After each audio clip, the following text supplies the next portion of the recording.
Welcome to App Stories, a weekly exploration of the world of apps. I'm John Voorhees, and with me today is Federico Viticci, my co-host. How you doing, Federico? Hello, John. I'm good. How are you? I am doing all right. You know, it's been quite a week. We had an extra bonus episode in the middle of the week, which is pretty unusual for us. Not unheard of, but unusual. Very unusual. I think it only happened a couple of times, maybe. Yeah, I think for the 10th anniversary of the App Store, that was probably the last time that we did that. I don't know. But yeah, you had a little conversation with Craig Federighi earlier in the week, which was pretty cool. I enjoyed that conversation an awful lot.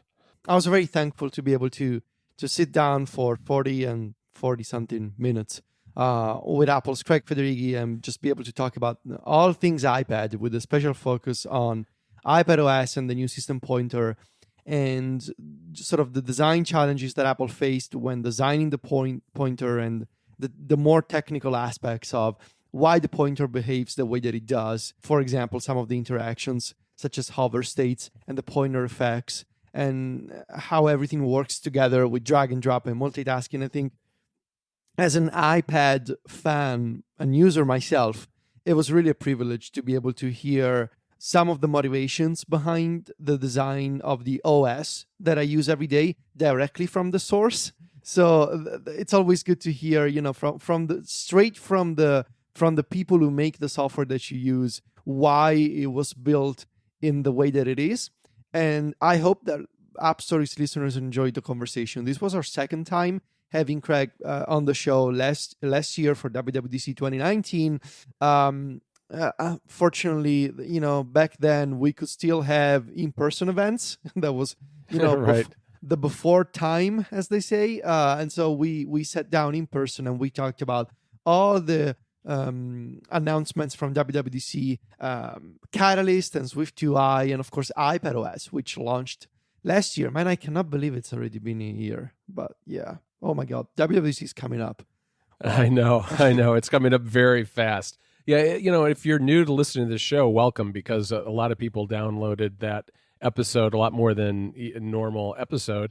And if you're sticking around to see what the show is all about, this is our normal day publishing the show is Monday. It's a weekly show. So welcome to the show. I really enjoyed your conversation too, Federico. It was neat to me. I guess it's kind of ironic. I'm thinking really meta here because, last year when you spoke to Craig Federighi, the two of you sat down in kind of an open area overlooking an area at the convention center in San Jose, and it was kind of noisy, and it was equipment that had just kind of been brought in by Apple to do a series of podcasts. And so it was very much you were out of your element, I think. Craig was out of his element. And I think the irony is that even though the two of you were stuck at home and doing that interview remotely from California to Rome, I think probably you were both even more comfortable than you were last year, only because, presumably Craig Federighi was at home. I don't know that for sure, but I assume he was. I assume also. I don't know, but I assume so. Right. And you were at home with your normal equipment where you have recorded hundreds of episodes of podcasts. And so yes. I think, that it really showed. And I think it was a really good conversation. And as someone who also is really interested in how the software is made and why it is the way it is, it was really an enlightening conversation because, you and I can speculate all day about why Apple does one thing or another and what's the motivation behind a certain feature. But to actually get to ask the people who make it, why did you do it this way, and get an answer is really cool. And I really enjoyed the conversation because of that. Thank you. Yeah. And if you will, sort of just to have a quick, meta talk about the interview itself, it's also a good exercise for me to try and come up with questions and phrase them in a way that doesn't make it sound like, oh, I'm out to get you, Craig Federighi. I'm going to get information out of you that you're not supposed to share. Because, let's face it, that's not going to happen, right? These interviews are pre-recorded and,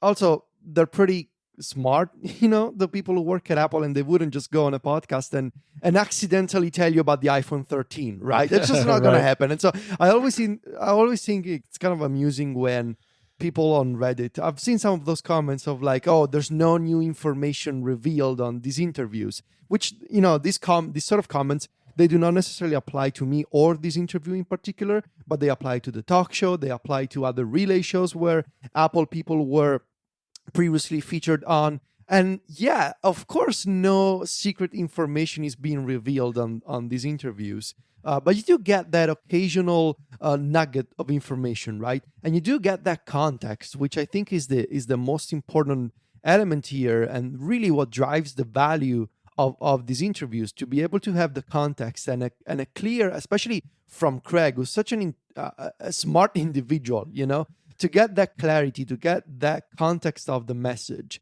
And for me, it's as I said, it's a good exercise in trying to sit down, and I gotta come up with questions, right? And I'm thinking of, part of me wants to know all the secrets and wants to know all the details and the things that I've always wanted to ask Apple, and to have them explain them to me on a show. But also I need to be realistic, right? And I need to understand what makes for a good conversation. And I have limited time, and so I need to figure out what makes for a good set of questions that can cover the big picture, but also nail down on some of the interesting details. And so, besides, being nervous about, this is a big deal for me, right? So of course I'm nervous, and of course I need to balance my stress and all of that. But also I it's a good exercise as someone who's been doing podcasts since 2013. It puts me in a very different mindset, coming up with questions and being able to interject with some follow-up as we do the interview, and be mindful of the limited time that we have. It's a very different way to do podcasts than, say, the regular app stories or even Connected, where I can just say whatever I want, however I want, at any time during the show. Right. It's very different for me, and so I'm very thankful that we get to do it every once in a while, because it's fun and it exercises a different muscle of my podcasting career, if you will. Yeah, the other day when we recorded Mac Stories Unwind, which is our weekly recap of what's happening at Mac Stories, you mentioned how when you were talking to Federici, you just kind of got lost in the answers and were focused on what he was saying to, do your follow-up questions and that sort of thing, as opposed to kind of focusing on your notes and your outline for the interview. And, I found myself doing a very similar thing when I was editing the show, because I was listening, and I told you, I had to go back and I usually, as I'm editing a show, I'll drop in the chapter markers as I go, because, I'm listening for things I want to cut out. I'm listening for places where the chapter markers should go, all those kind of things. And I just got caught up in it too, and ended up not doing any of the chapter markers and having to go back and do them at the end, because it was just that kind of conversation. So if you haven't listened to it, definitely go back and check it out, because it was really good. It's also a conversation that got me thinking about a lot of things when it comes to iPad and the iPad and iPad OS. And that's kind of where today's topic comes from, which is just about the next generation of apps in terms of all sorts of different things I think we want to talk about today. But, from my standpoint, what really triggered it for me was you asked Craig Federici about the pointer and whether it was going to open up a new world of professional level apps on the iPad. And his response was interesting to me, because, I think that there is a school of thought out there, as some commentators have said, well, now that we've got a keyboard and we've got a pointing device, it's an admission that you can't have pro apps without those things. So you might as well have a computer. You might as well have a traditional computer, a laptop, that sort of thing. And his point, I think, was, just to kind of paraphrase it, was that no, that's not what that's all about. What the pointer does is that it enhances certain functionality and ways you can do things, but that as Apple develops its own apps and the system on which others' apps run, they're looking at it from the standpoint of touch, all input methodologies, whether it's touch, whether it's a trackpad, a mouse, your finger, the keyboard, whatever it is, and making those things work together in kind of a holistic way, I want to say. And to me, the pointer itself, just almost the animations and the way it works, is emblematic of that, because it's got this organic feel to it, because it's a circle that changes and morphs as you use it in a way that's very close, despite being disconnected from the screen, closer to the touch interaction than if you were just using, a mouse or a trackpad with Mac OS. Yeah, that was a very interesting part of the conversation, and I've seen this point being raised every once in a while that, oh, finally, now that there's a Magic Keyboard, now we can expect all these Pro apps to come to the iPad. And I don't think that is the pointer or the Magic Keyboard or any trackpad that will allow this transition to happen. I think, in fact, it's already happening, and it's been happening for the past couple of years.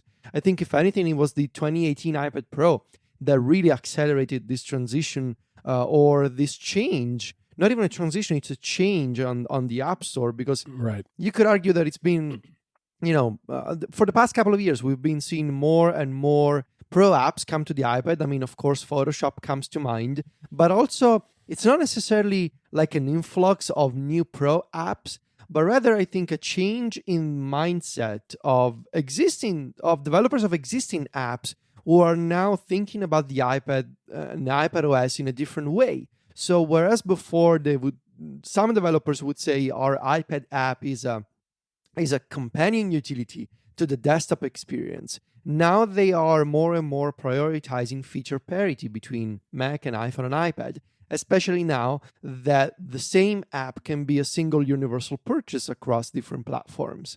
And so when considering all these things together, I think it's clear that it's not necessarily the Magic Keyboard itself or the pointer itself that's accelerating this evolution of the iPad as a place for Pro apps, but there's a bigger theme that we should talk about, which is, yes, there's the iPad Pro, yes, there's iPad OS, which now supports a system pointer, but also I feel like more than ever, developers are incentivized to build powerful experiences for all platforms, and that includes the Mac, that includes the iPhone, thanks to new frameworks and new technologies and new distribution methods that apply to all platforms equally, the iPhone, the iPad, and the Mac.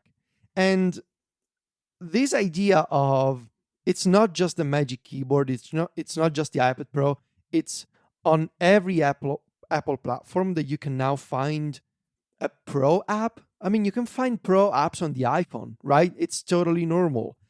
And I think so I was thinking about this, and then I was looking at this thread on Twitter by Steve Charlton Smith, who asked, if you're a developer, if you're an indie developer, what have you released during the lockdown that that makes you happy, that makes you proud? And in scrolling through those replies, and we're gonna link that Twitter thread in our show notes, I realized just how many developers have have used the lockdown as an excuse, if you will, to implement some of these modern technologies that maybe they didn't consider before. So I'm thinking of things like Swift UI, for example, or CloudKit, or the Universal Purchase System, and Catalyst, of course, if you want to bring your iPad app to the Mac. And when you think about it, these are all technologies that allow you to have more powerful, professional, consistent apps that have feature parity across platforms, that are more convenient for users, that are more flexible for users. And it's such a stark difference to what the App Store used to be years ago, when we had this idea of like the companion utility on the iPhone, and later the HD version of an app on the iPad. Right. Now if you think about it, we're starting to see more and more a single powerful experience, whether using a Mac, an iPhone, or an iPad. Yeah, you're right. And I think that one of the most important points here is that this is a package deal. I mean, I think we spent a lot of time in the last year debating whether was Catalyst dead before it even got started because of Swift UI, and what does, one business model mean compared to another, when the reality is it's not all one size fits all. Developers are able to kind of pick and choose between these frameworks and business models to create a coherent story about what their app is and bring it across all the platforms. In the end of the day, that's the goal, I think. That's Apple's goal, and it certainly, I think, is the goal of a lot of these developers that you're talking about. And now we're starting to finally see that. I mean, there was a lot to digest when iOS 13 came out last fall, and we all saw, the initial crop of Catalyst apps. While there were some gems in there and some interesting things that were tried, it was very slow to take off. But it's really picked up, and now I'm seeing even more apps coming out that are based just on Swift UI for the user interface. And those things are really becoming solid options, and it's kind of exciting. I mean, I'll tell you, one of the things that we saw this week that we put in Club Mac Stories was I ran across, there's an open source Animal Crossing iOS app, and it's built entirely in Swift UI. And it's one of the more complex Swift UI interfaces I've seen because, I mean, if you know anything about Animal Crossing, you know that there's all sorts of data to track and animals and creatures and insects and everything that you're collecting. And so it's a fairly complex UI that lets you do things like, it's kind of like an encyclopedia of all the creatures in the game, as well as a way to track what you've collected and all those sorts of things. And that's built entirely from Swift UI, and it's an iPhone app and an iPad OS app, which I don't think people necessarily thought was even possible when Swift UI first debuted, because it's still in its infancy. It's got a long ways to go, but you can do some pretty interesting things with it. Yeah, it's really a good example of like how developers can approach Swift UI and design interfaces that maybe you wouldn't expect. Another good example, I think it's this new app that is also universal. So it's created with Swift UI and it's universal for Mac, iPhone, and iPad. And it's Walletry. And Walletry is basically a simple wallet app that lets you track your daily transactions and also lets you manage and visualize all the subscriptions for online services that you have. Just by looking at the screenshots on the App Store, right, you see this beautiful UI with these dark elements and these charts and all these custom icons and these floating cards at the bottom of the screen. And you would say, this is a custom UI. This cannot be a Swift UI powered interface, but it turns out that it is. And I feel like this is a great example of a counter argument to the idea that we saw from, shared on Twitter and in other places last year, that if you wanted to use Swift UI, you wouldn't be able to add any personality to your app, that it will look generic and sort of like was built from a template. And you look at Walletry, and that is completely not the case. It's got personality. It's got this unique pop-ups at the bottom of the screen. It's got this custom tab bar with a bigger plus button in the middle of it, and it's also universal. So you get that single purchase that allows you to use the same app across 3 different platforms. And I think this is a great example of what developers can do now, and it's in direct contrast with what it used to be, sort of this common belief years ago that you would have the full experience on a Mac, and then you would have the companion apps on the iPhone and iPad. In fact, I believe the Walletry came out first on the iPhone and iPad and was later ported, possibly with Catalyst, I would say, to the Mac. So we are basically living in the opposite scenario of a few years ago, where developers can design, they can code and design, because that's also the advantage of Swift UI, right? It's sort of it allows you to have both aspects in a single environment. Can code and design these apps for the iPhone and iPad, and support all these multitasking and multi-window features, and later bring them to the Mac. It's such like when I started Mac Stories in 2009, it was the complete opposite, and it's sort of it's very amusing to me to see how things have completely shifted in just the past couple of years. Another really interesting example in my mind is GoodNotes, because GoodNotes comes at this from a different direction, I think, than most apps. I mean, you're right. We've seen in the past a lot of Mac apps that had iOS companion apps, but because GoodNotes is such a powerful app when you're using the Apple Pencil, it's really iPad first, and the iPhone and the Mac are secondary, at least in the way that I use it. And I like having it on those other platforms because I can still refer to my notes, even if I'm not taking notes on those platforms. But, it's not the platform that I start on. I don't start on the Mac and I don't start on the iPhone.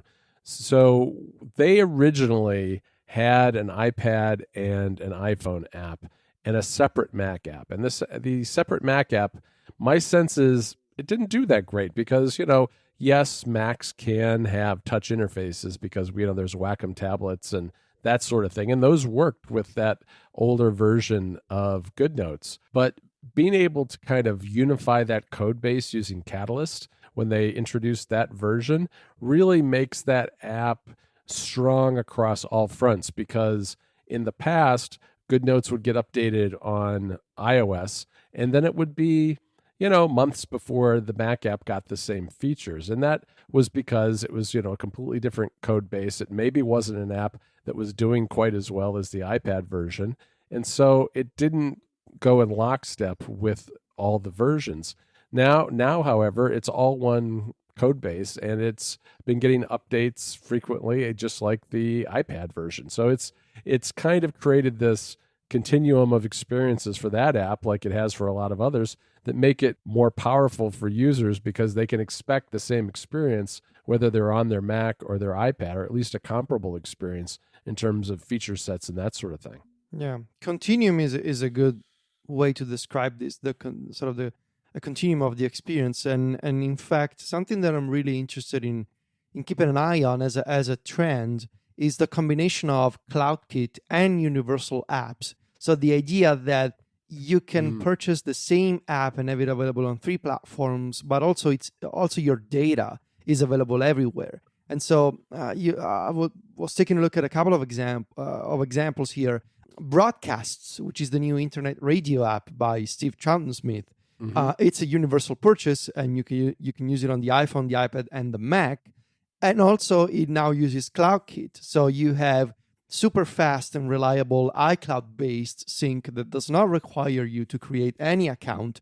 Does not require you to do anything really. It just works. And so all of your stations and your collections, they all sync over iCloud via CloudKit. And you can, in fact, the app now even comes with an Apple TV and an Apple Watch version. So you can literally just pick up the Apple Watch, and without having the iPhone with you, you can just walk out the house and start streaming radio from the Apple Watch and have it play in your AirPods, for example, and it's totally gonna work. And that's because it's the same experience available everywhere thanks to CloudKit.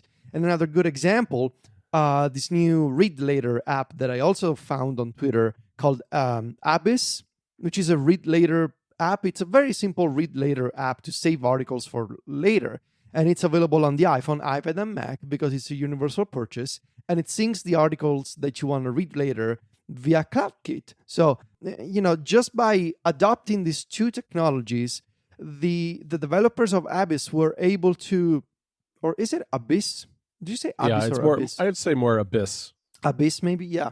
But they were able to, right out of the gate, right? This is a modern and powerful experience because it syncs quickly, and it's available on the iPad where it supports split view and slide over, and it's available on the iPhone, and you can also find your articles on the Mac, and you get these context menus that are consistent everywhere, and search is fast. And I believe that the developers may be using the new link presentation framework to extract the title of a story that you save. So just by tapping into these modern frameworks and technologies, developers can turn a very simple idea into a modern and powerful experience because Apple gives you all these tools and all you need to do is use them instead of coming up with your own proprietary solutions and maybe end up with an inferior experience for customers. So I think this is one of the trends that I think are most fascinating that I want to keep an eye on. Another facet of that trend that I think will be interesting to watch is what developers do with settings, because one thing that I don't think is kept up quite as well is which settings should sync and which shouldn't, because you don't always want to have exactly the same settings when you're on the go with your phone versus when you're sitting at a Mac at a desk. So but there are things that people, maybe you're a person who prefers dark mode and you want dark mode everywhere. There are certain settings that you'd like to see sync. And I find that too often not a lot of thought goes into which settings are going to sync between apps. So hopefully we see a little more of that in the coming year. And lastly, I want to mention Apple Watch independence, because I think right. it's, along these lines of having the same experience everywhere, that also applies to the watch. And we've seen some really terrific examples of watch apps that you can use on the watch alone without having to carry an iPhone with you. I mentioned broadcasts, which is a really good example, but there's also Carrot Weather that allows you to have a full featured weather forecast experience on the watch without the iPhone. So even if you're out and about and have a cellular connection, you're still going to be able to check the weather and have detailed statistics with Carrot Weather on the watch. And a new one that came out a few weeks ago, I believe, we got an email at the Mac Stories address, so that's how I discovered it. It's called Brush Timer, and this is actually a very neat idea. So this is a toothbrush timer for the watch and the watch alone. It's a simple app that has a countdown, and it lets you, and it makes sure that you brush your teeth for as long as necessary. But what's really fascinating is two things. One is, as I mentioned, it's a watch-only app, so you can only get it from the Watch App Store. But also, it saves those toothbrushing sessions in HealthKit, because it turns out that those are data types supported by the Apple Health app. So I thought that was pretty cool and neat. That is neat. I remember reading at some point last year that toothbrushing sessions were added to HealthKit, and this is a good example of, here's an app that takes advantage of that. Yeah, that is really neat. I mean, I think it makes a lot of sense too for that kind of app to be on the watch, because you're going to be standing there brushing your teeth, and you can take a look at your watch. Yeah, yeah, it's the easiest way to do it. So that's really clever. I like that idea a lot. So yeah, watch independence. I think we've seen some really terrific examples so far since the feature.